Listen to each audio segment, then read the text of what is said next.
Emikolo gy'okukuza olunaku lw'abazira olw'omulundi ogwa 35 gibadde ku kisaawe ky'essomero lya Mpenja Primary mu disitulikiti y'e Gomba nga gitambulidde ku mulamu ogugamba nti siima abazira ekiruubirirwa kyabwe kituukiridde. Emikolo gyetabiddwako Pulezidenti Museveni, omumyuka we Jessica Alupo, Sipiika wa Paalamenti Anita Amongo, omumyuka wa Thomas Tayebwa, Ssaabaminisita Robin Nabbanja, omumyuka wa ssentebe wa NRM Alhaji Moses Kigongo n'abantu abalala bangi. Empenja wano wabadde emikolo gy'abazira waliwo entaana nga muno mwe mwaziikibwa amagumba n'obuwanga bw'abantu abattibwa. Pulezidenti olutuuse eno n'aganzika ekimuli ku ntaana.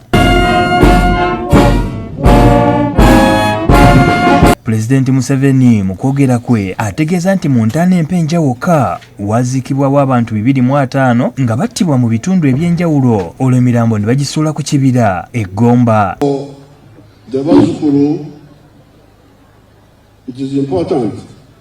Kati mwabazzukulu kikulu nnyo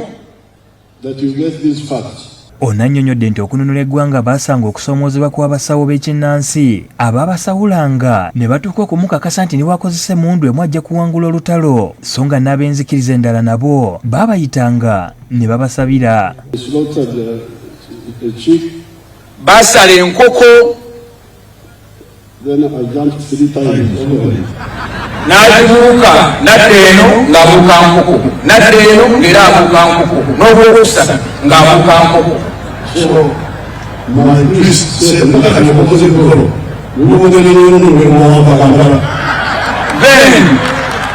the leader of the community of the ceremony, they told him now that you've done this ceremony, you've done this ritual, even if you go to Kampala with one gun, you capture Kampala. Wano Pulezidenti Museveni yabategeeza nti bo basawule n'abasobola basabe Katonda naye bamuleka akozese emmundu okununula eggwanga era bamaliriza bawangudde.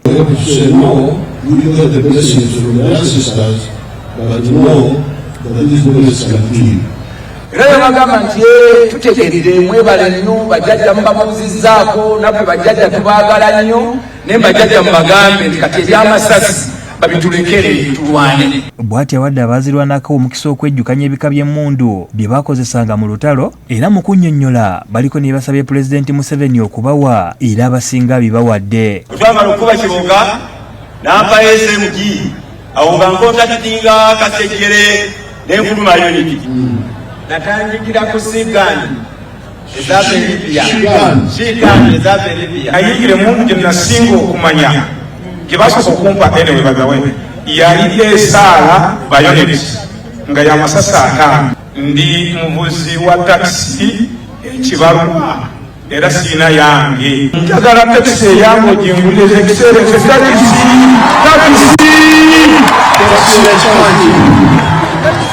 Taxi yonna nsobola naye nga kitegeere mu ggoni gye ziri enaka His Excellency neyanziza neyanzeeka taxi kitegeere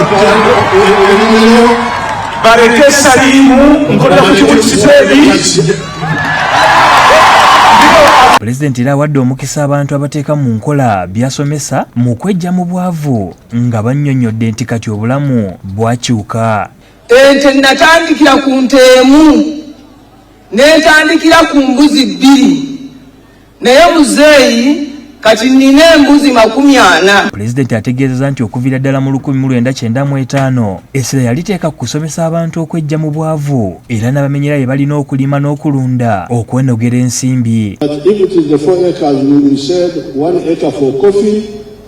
Naye bwe ziba nnya Pulezidenti yawa amagezi nti eka emu gireme emmwanyi, 1 acre for fruits, endala gisimbeko ebibala, 1 acre for pasture for dairy, eyokusatu giteekeko omuddo omulime ogw'ente ng'olimye mulime, 1 acre for food crops. Agambye nti mu nteekateeka y'okweggya mu bwavu ey'emiruka eya Parish Development Model bw'ekola obulungi ssente zino baakuzongerako emiruka gifuna obukadde 200 okuva ku 10 buli mwaka. We can even increase to 200 million in the coming financial year.